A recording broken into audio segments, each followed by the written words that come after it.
Bienvenue, vous me suivez en tant que Motorola Razr 7D Ultra. Et aujourd'hui, je vais vous montrer comment copier des contacts de votre carte SIM vers l'appareil.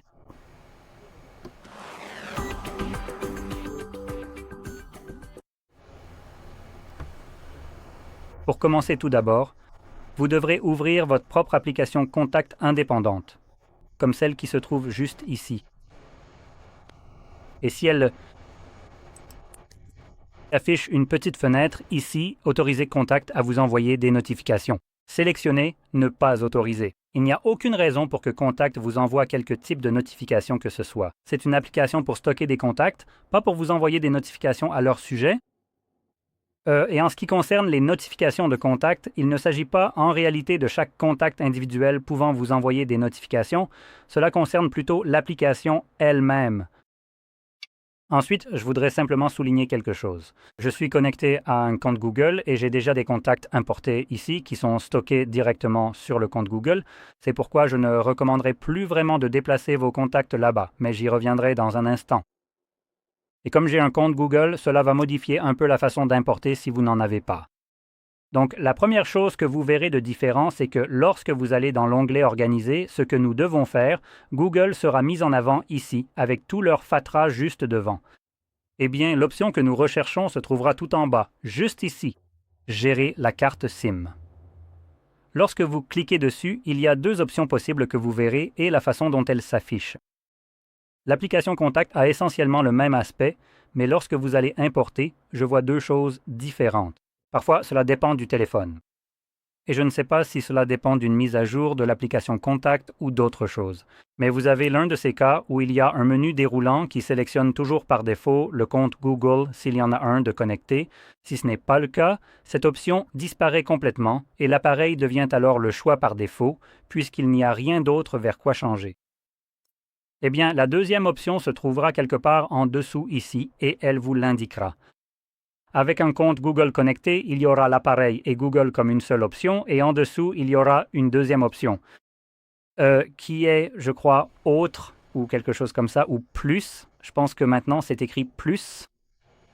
Si vous n'êtes pas connecté à un compte Google, alors au lieu de voir l'appareil et Google ainsi que plus, vous verrez uniquement l'appareil sélectionné par défaut, ou aurez la possibilité de le sélectionner. Maintenant, quelle que soit l'option que vous voyez, je recommande de la changer pour appareil uniquement comme ceci. Cela permet essentiellement aux personnes auxquelles appartiennent ces contacts de bénéficier d'une véritable confidentialité et autonomie sur leurs propres informations. Donc si on regarde ça d'un certain point de vue, Google agit ici comme un vrai petit enfoiré, essayant de récupérer des informations sur des personnes qui n'y ont jamais consenti, et ils sont absolument sournois à ce sujet.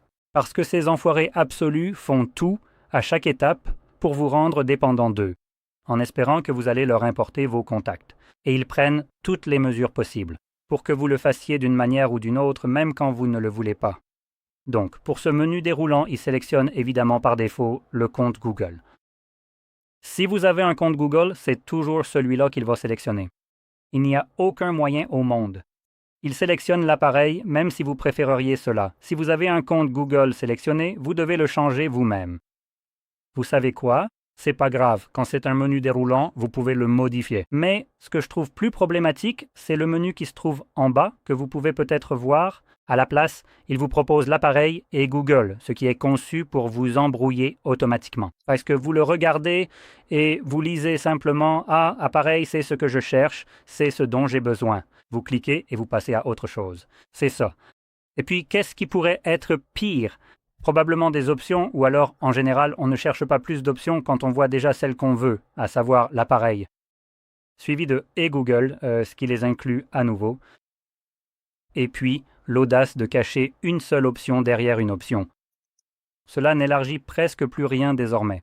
Ça prend à peine autant de place sur l'écran, et il nous reste encore les 2/3 de l'écran pour, vous savez, vraiment développer cette option-là. Ce n'est pas par manque d'espace ici qu'on la cache. Ça m'énerve vraiment. Donc, pour toutes sortes d'usages, sélectionnez Appareil uniquement avec cette option en bas et à partir de là, vous pouvez choisir quels contacts seront importants. Par défaut, ils seront tous sélectionnés tant qu'ils n'existent pas déjà à l'emplacement dans lequel vous importez. Avec une petite nuance, Quand vous faites ce bazar entre l'appareil et Google, vous avez décidé que, vous savez quoi, je vais donner les informations de mes amis et de ma famille sans leur permission. Et vous l'avez fait. C'est juste ma préférence personnelle. Vous savez, vous pouvez faire absolument ce que vous voulez. Mais si vous choisissez cet appareil et Google, si les contacts de la liste sur votre carte SIM existent déjà, disons uniquement sur un compte Google mais pas sur l'appareil, alors vous pouvez tous les importer. Ils vont simplement être importés sur l'appareil puisqu'ils existent déjà sur le site Google. Maintenant, s'ils existent à la fois sur Google et sur l'appareil, ils deviennent grisés et désélectionnés, et vous ne pouvez plus les sélectionner vous-même. Donc le téléphone, ou plutôt l'application, vous empêche de dupliquer ces contacts. À partir d'ici, vous pouvez cliquer sur Importer. Et j'ai aussi commencé à voir une autre absurdité que fait Google, à savoir le pop-up juste ici, au moment où vous importez. Effacer. Contact importé ou quelque chose dans ce genre, indiquant que les contacts qui n'ont pas été importés ne seront pas affectés, ou bien supprimer les copies des contacts importés. Je crois que c'est comme ça que c'est formulé. Et c'est encore une autre absurdité que Google essaie de faire pour vous rendre encore plus dépendant d'eux. Donc, c'est conçu pour essayer de vous faire supprimer votre sauvegarde de contact qui est en sécurité sur une carte SIM physique, que j'ai ici, n'est-ce pas? Et ils essaient de supprimer les contacts sur votre carte SIM pour, comme ils disent, la libérer de l'espace ou vider le stockage, peu importe comment ils le décrivent. Maintenant, pourquoi diable voudrais-je supprimer quoi que ce soit comme mes contacts personnels qui se trouvent là-dessus? Sur un support de stockage conçu uniquement pour conserver des contacts, je ne peux rien y mettre d'autre. Je n'ai aucune raison de le vider. Il n'y a aucune explication possible pour moi. Essayer de supprimer des contacts que j'ai importés depuis la carte alors que le stockage de cette carte ne sert qu'à ces contacts, ça n'a aucun sens. Donc c'est juste une façon pour vous d'essayer de vous débarrasser de vos contacts qui sont physiquement stockés sur un support physique, à savoir votre carte SIM que vous pouvez transférer d'un téléphone à l'autre et à laquelle vous pouvez accéder sans dépendre de Google. Donc en les supprimant, si jamais il arrivait quelque chose à vos contacts, Google serait là pour sauver la situation. En stockant les contacts de personnes qui n'y ont jamais consenti, en monétisant ces informations et en créant des profils publicitaires pour ces contacts. Donc, en gros, ils accèdent à des données pour lesquelles tout le monde doit payer, mais eux les obtiennent gratuitement, et vous ne voyez pas un centime de ces revenus. C'est pourquoi je ne recommande pas de faire cela maintenant. Une fois que vous avez importé vos contacts, vous pouvez revenir à votre liste de contacts ici et vous verrez que les contacts devraient avoir été importés. Maintenant, nous pouvons vérifier rapidement si c'est le cas en cliquant ici. Et il m'indique que sur mon appareil, il y a 3 contacts et si je clique sur l'appareil, il m'affiche ces 3 contacts. Maintenant, la raison pour laquelle je parle principalement d'importer les contacts sur l'appareil, des données et tout ça. Même si pour l'instant, il ne s'agit que d'un fichu nom et d'un numéro, c'est à cause de ceci. Donc, en général, vous ajouterez probablement un peu plus d'informations à ce contact pour faciliter l'utilisation. Et ces informations peuvent aller du prénom, deuxième prénom, nom de famille, nom, eh bien, c'est un peu plus complet. Nom de l'entreprise, plusieurs numéros, notes, email, date d'anniversaire, adresse où ils habitent, étiquette, autres.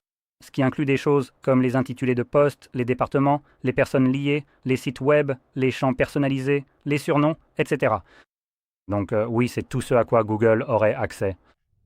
Et je dirais pourquoi pas non? Donc j'ai l'impression que c'est un peu trop et que cela concerne des informations trop personnelles sur les gens, auxquels cela appartiendrait. Pour que Google t'utilise en gros comme un pigeon afin de contourner le consentement. Parce qu'au lieu d'aller directement à la source, ils vont juste contacter et demander « Hey, est-ce que je pourrais avoir ces infos pour pouvoir les vendre ?» Et donc, tu n'as plus aucune vie privée. À la place, ils viennent te voir en disant « Hey, tu ne voudrais pas avoir des copies de tes contacts stockés dans le cloud? » Clin d'œil, clin d'œil. Nous aussi, on y a accès, mais bon, passons. Donc, oui, dans tous les cas, comme je le disais tout à l'heure, ce qui m'intéresse particulièrement, c'est d'importer l'appareil, mais la façon dont tu le fais, ça te regarde.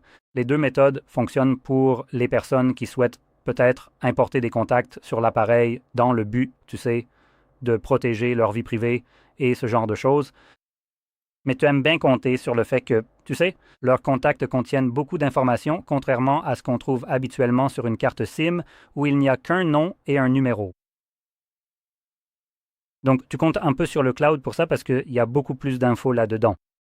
Ce que tu pourrais aussi faire, c'est simplement les importer sur l'appareil, puis télécharger une application qui te permet de créer un fichier de sauvegarde de toute ta liste de contacts.